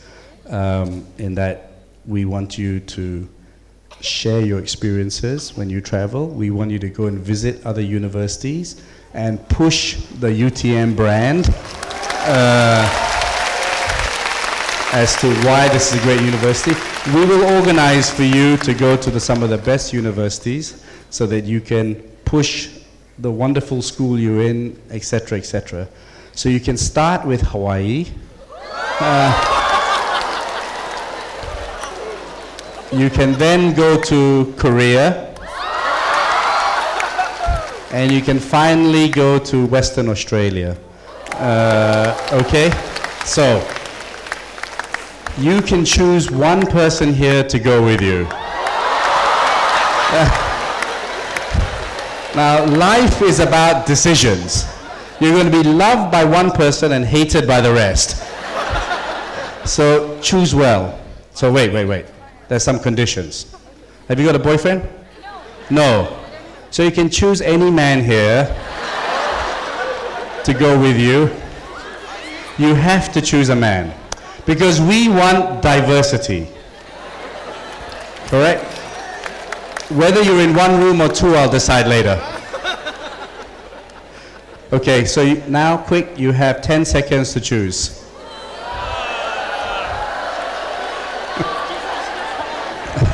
Because Asia is about diversity, so since I'm a Malay, I'll choose some other race. Okay. Very good. And see, I chose the right person. She's smart.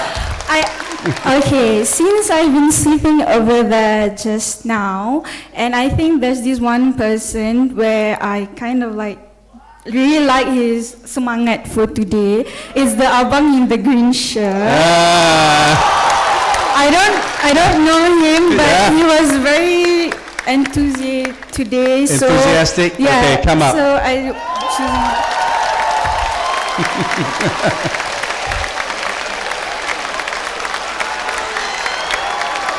What's your name? Huh? Srinivas. And what do you study? Mechanical engineering and a chemical engineer. Come to the front. Okay. Let's take a picture. Okay, get closer.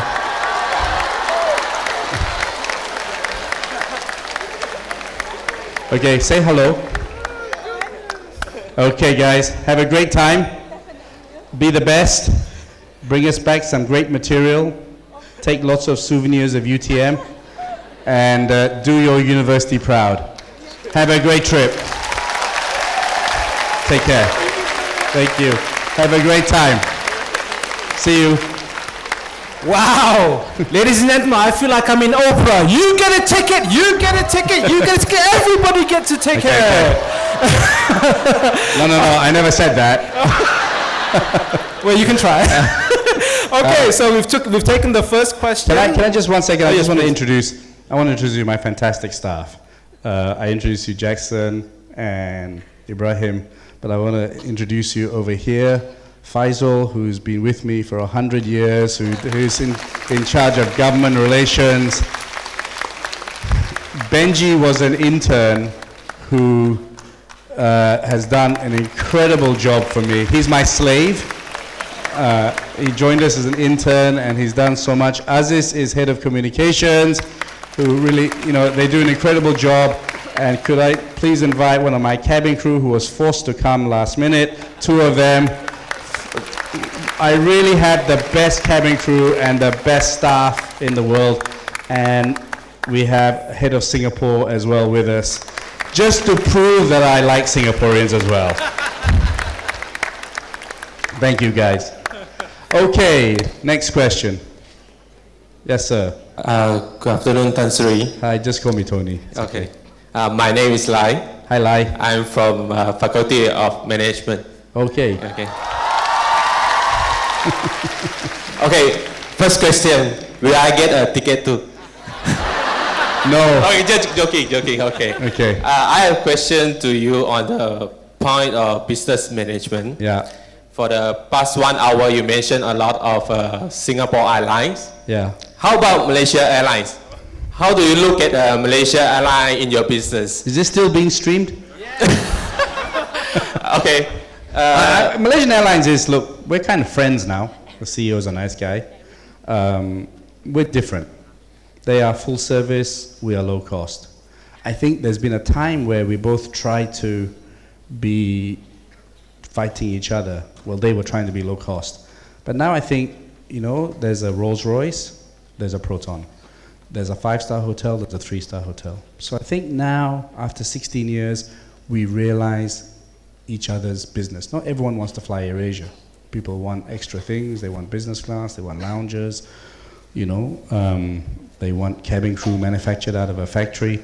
So basically, we now collaborate. I mean, we hit different markets, and I hope we're both successful. And, long may that continue. Did I answer your question? One more. Yeah. Is there a possibility No. AirAsia will merge with MES one day? No. Okay. We're too different. That's like UTM merging with UPM. It won't happen. So no, we're just different culture, right? So it's best we do. Focus in life is very important.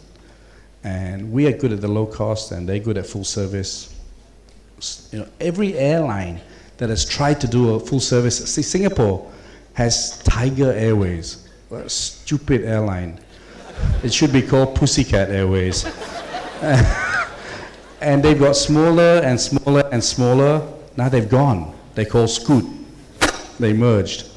So again, Singapore Airlines is damn good at full service. They're a good airline. I tease them, but they're a good airline. I fly them all the time.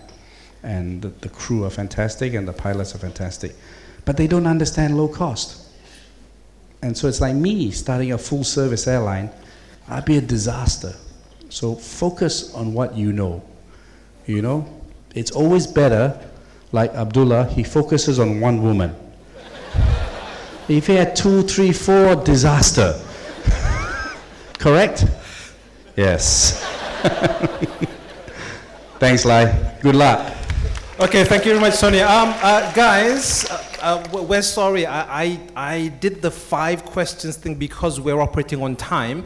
So we only have time for... Never mind. Answer quick. I'll do it quick. Okay, so quick. So no more, please. No more new people lining up. Otherwise, we'll be here until 5. So please ask the next one.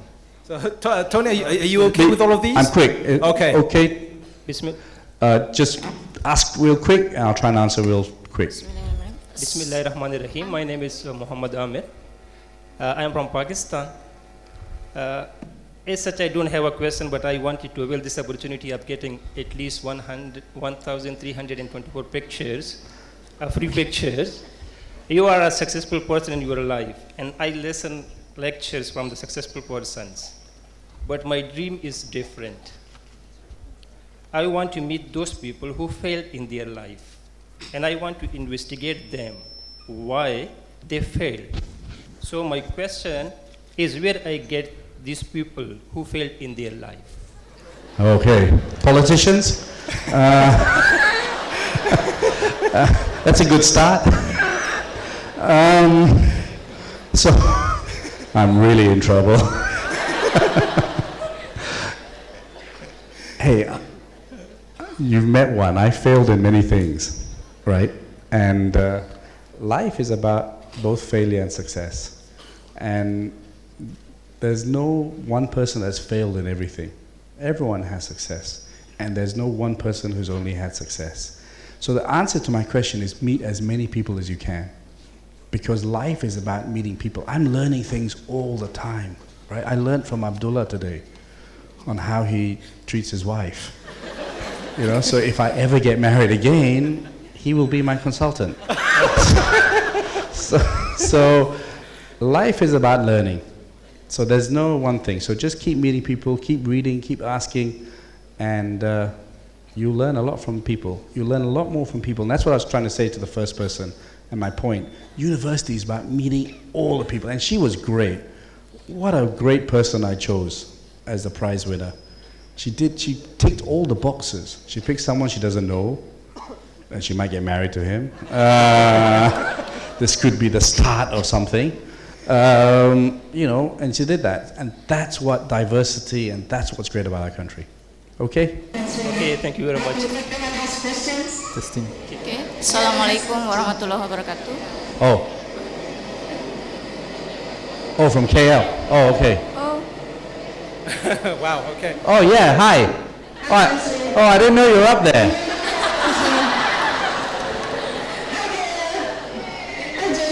How cool is that? Can I ask many questions, but one of our students ask you one question, okay? Okay, We have 10, but never mind. okay. Hello, sir. Hi. What's up? Okay. Okay. My name is Nalisha Subhas. You can call me Nalisha, and I'm from Malaysian Japan International Institute of Technology. Wow, that sounds So, complicated. My question for you is I know you've been through a lot in life, all the difficulties, all the success, but then despite just being an optimistic person, what do you do in order not to give up? Because you can be very optimistic to a certain point, but then there will be a point of a breakup point where you really can't stand it. And what makes you to keep on going? Yeah. Okay. That's why being an optimistic person. Okay, great question. Hey, by the way, hello everyone in KL. I didn't know you were up there. Sorry. How cool is that? Oh, wow. Hello even more.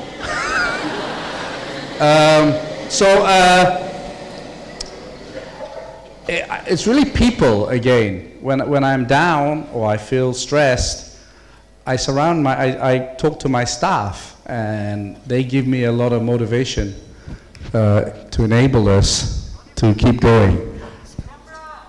Oh, camera. Sorry, this is too high tech for a low cost person. I'm AirAsia, not UTM. Look there, look here, I'm confused. All right, I'll pretend I have eyes in my head, back of my head. So, why not? I think giving up is the easy option. I never like to give up, right? It took me 7 years to get KL Singapore. They kept rejecting me. I mean, the newspaper reporter said, aren't you tired fighting for this route? I'm tired writing about it. From Bernama. And I said, no, I got to keep doing it. I owe it to my staff. I owe it to the people of Malaysia that we can get cheap flights. And we got it. And now we're #1 airline in Singapore. So on that route. If they gave me a license, I'd be #1 airline.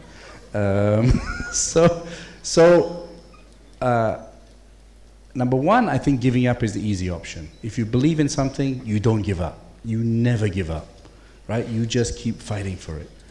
And number two, of course, I get down. I get down when QPR lose. I'm fairly suicidal. But, I'll call up the manager, I'll call up Ian Holloway, and we talk about it, and we feel better. I get down, I talk to Benji and Aziz and Faisal. So people help me get through tougher times. But the question is, the easy option in life is to give up. The tougher option is to fight all the way. Okay? Okay, next question. Testing. Tansri, upstairs. okay. Here. Oh, wow. Hello. Oh, there are people everywhere, behind me, side, top. Okay, my name is Hasnan. I'm from Faculty of Civil Engineering, Hi, fourth Hassan. year. Can you build me a new airport? Oh, of course. Yeah. Okay, my question is, you see that there is an opportunity in airlines the past 15 years. What are you going to see that the next opportunity in business for the next 5 or 10 years after this? Okay. 2, health and education. I think health, private hospitals are too expensive. Government can never look after everyone. So I want to do a low-cost hospital. Okay. What does that mean? Does that mean you get half a Panadol? Or halfway through the operation we say, sorry, you run out, please pay your credit card? No. It means that hospitals are as inefficient as airlines was. And that if you build a hospital that looks after, 80% of people have 20% of the diseases. So you focus on those 20%. You have, hospitals are so inefficient in so many things. And I believe we can reduce the cost of healthcare dramatically so that the average man can have good healthcare, and that takes the burden off the government so that people who really need free health can get it at the right time. And people who can afford it and go to the private hospitals, go. We shouldn't stop that. Everyone should have it, but I believe everyone should have good access to health. And so that's a dream of mine. I hope I get there. And same for education. I think everyone deserves a decent education. And I believe that I have a formula for a kind of a low-cost school doing video. I got to finish AirAsia first. I've got a few more things to do. But if I ever get to finish it, then hopefully I'll do it. My father was a very left-wing doctor, so I would love to do this for him, because he believed medicine should be free. He could do that because my mum made all the money. But that's something I'd like to do. And of course, that's my own thing. Going forward, the world is all about data. It's all about artificial intelligence. And of course, we always need buildings, so we always need civil engineers. Thank you very much. Okay, I think there are more questions have added on. Yeah. Okay, far away. I won't answer any questions from people wearing Manchester City shirts. Yeah. Yeah. Can you have my hat? Sure.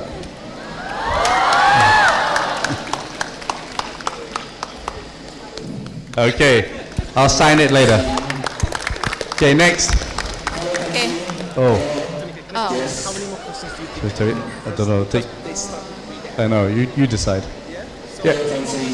Yeah. Hi. Okay. Hi, Tansri. I'm Romeo. Romeo Ganit. I'm not from any faculty in university, but we are actually one of the winners for the Swiss Innovation Challenge. Oh wow, very cool. So we are so blessed because we involved with the Swiss Innovation Challenge. We already almost 9 months for the innovation track and also for the international. And for your information, we are from the blockchains.my, and we have our innovation product that we present, and we are become the winner for the international tracks.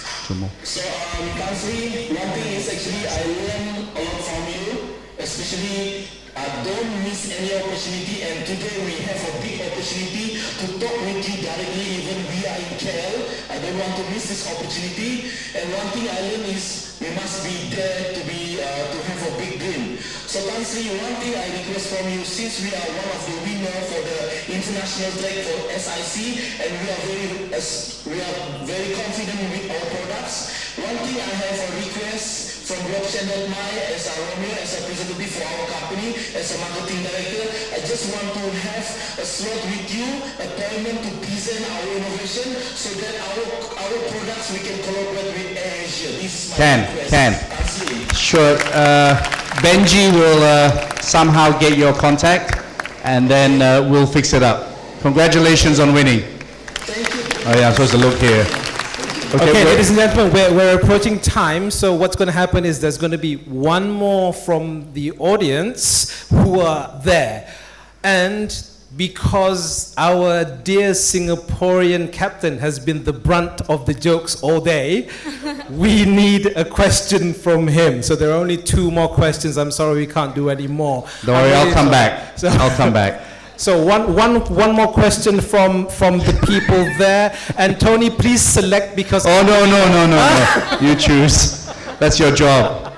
I know your life is only your wife, but today choose someone else. Now he's just put me in a spot.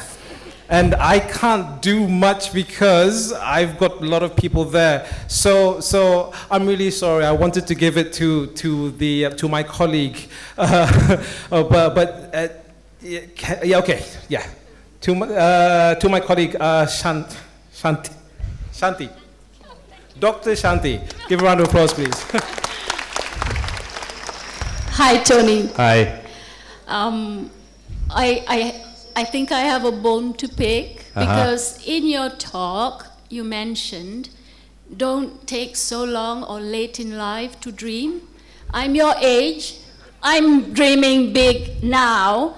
And I just want to know, please, what is AirAsia's policy for older adults? We are all baby boomer generation. Yeah. And I'm doing lots of research on aging and older adults in Malaysia. And I think you shouldn't just focus on young people. You should also focus on the older adults. Jackson's 62. Thank you. No, we don't. I should actually. We should put it up next time, Benji. We don't. Age is not an issue for us at all. We have Ashok Kumar, who's 64 or whatever. We took a lot of MAS crew that were made redundant. Some of them are approaching 50, and they're like renewed people. They're so excited. They look fantastic. So age is a wonderful thing because you have lots of experience. AirAsia, I just put up the younger people because I'm old. But there is no such thing. Age is a number. It's whatever you feel. So what would you consider doing for the baby boomer generation in times nothing. to come? Because we're the largest. Why should I? We are the largest group of people. What is your compassion for those retiring and so on? None. You've lived a great life. No, all I can say is that no, we wouldn't give senior citizens or anything like that because that is one thing. I think age is a number. You could be 72 and just be fantastic, and you could be 25 and useless as well. So we don't want to discriminate positively, but I can tell you at AirAsia, we are successful because we have a huge diversity of people. Benji is like 10, so he puts all young people in the presentation, but we have thousands of older people, and we do not discriminate. We're the only airline where there's no retirement age for females. Okay, and so which means you would also re-employ 100%. 100%. We do it with MAS all the time, and you know the talent, the experience you have, money can't buy. We would be stupid to say, you know, oh, because you're old, we wouldn't hire you. We hired someone in the people department who was 66. Fantastic experience. Thank you. So good. Are you looking for a job, are you? Just to let you know, one up for Singapore, because Singapore re-employs retired older adults. Yeah, but in Malaysia, we haven't got the policy yet to do this. Well, I don't know about that, but we do. Okay. Okay, thank you very much. And last question by Captain Kanan. I am so sorry, but I just want to hand some letters to Tan Sri Dr. Fernandes. Sure. I'm not trying to ask questions. Sure. Is it all right? On my way out, just pass it to me. Okay, thank you so much. Or you can pass it to Benji. Right now? Yeah. Don't waste time. Okay, so thank you very much for that. Last question for today's session is by Captain Kanan. Okay, he wants to repent for working for Singapore Airlines. No, I'm sure you have been joking, right? And we are different category, you know, low cost and okay. One thing that is same for you and me here, standing here today, is I'm alumni of UTM, and I've been coming back here and helping out. And you are also alumni of UTM. Probably you don't realize that, but you know, yeah. I haven't got a shirt. Yeah. And my request here today is that we have a lot of things that we can do with Asia. Yeah. And I would like you to come back here again, and we can do a bit more presentation and tell the things. For sure. There's a lot of plans, you know, everybody have a plan, you know, especially all the lecturers. So my request here is ask you to come back here again. And another request from my boys there in the room, that they all like to take a picture with you later on. All right? Thank you. Thank you, Cap. You know, I had a piece of paper just now from one more question. Wait, let me finish. And then I just want to say that, is there another question behind me? Firstly, first, hi.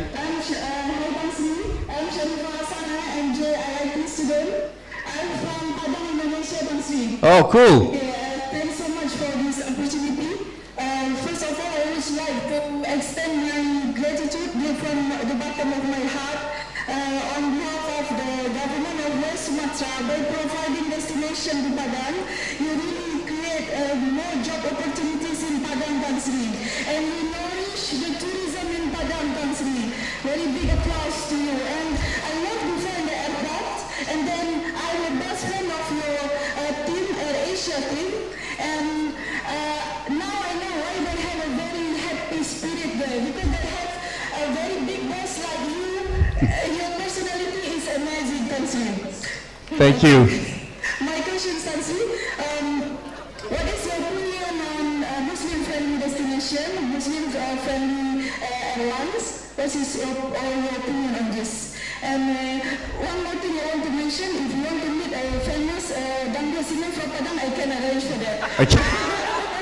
He has a very nice voice, Tansi, I guarantee. Thanks a lot, Tansi. Thank you.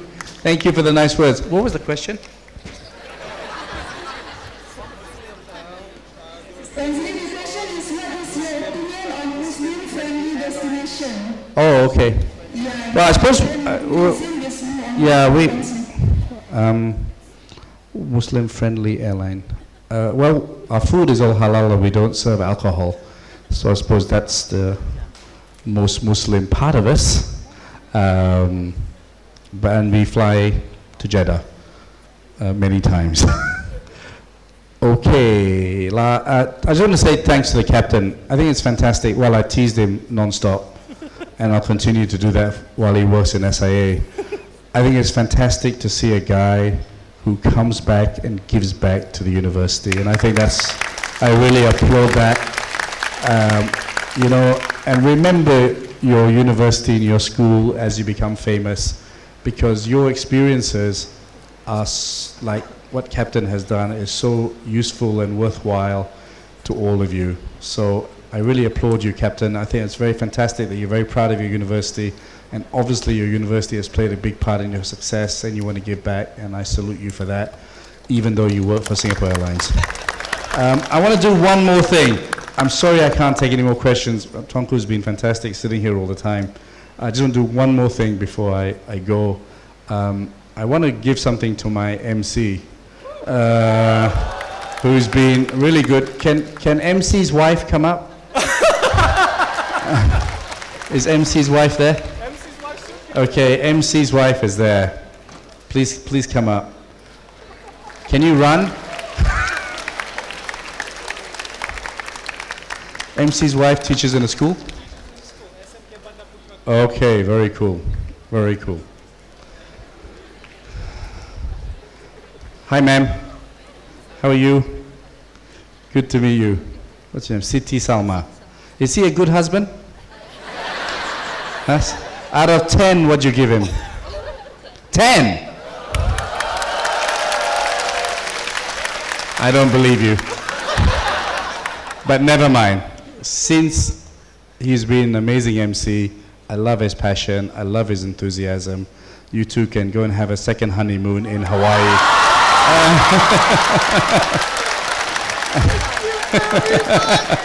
Okay, provided VC gives you the leave. And the very last present I'm going to give for today is for the Vice Chancellor, 2 tickets to Bandung. Do you have a wife? You want to go alone or with your wife? Okay, enjoy Bandung.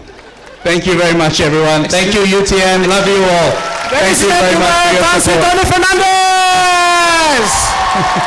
Excuse me. Sorry, I'm really sorry. We have to move. I'm so got the sorry. free ticket. You should give us chance to I know. ask. I'm so sorry. We really have to move. I'm so sorry. Okay, no problem. Thank you. Perhaps you can slip in after this just a bit. We have to start moving. Yeah. Okay. I'm so sorry. Thank you very much, ladies and gentlemen.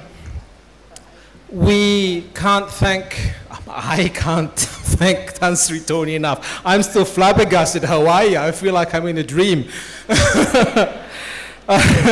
Thank you very much.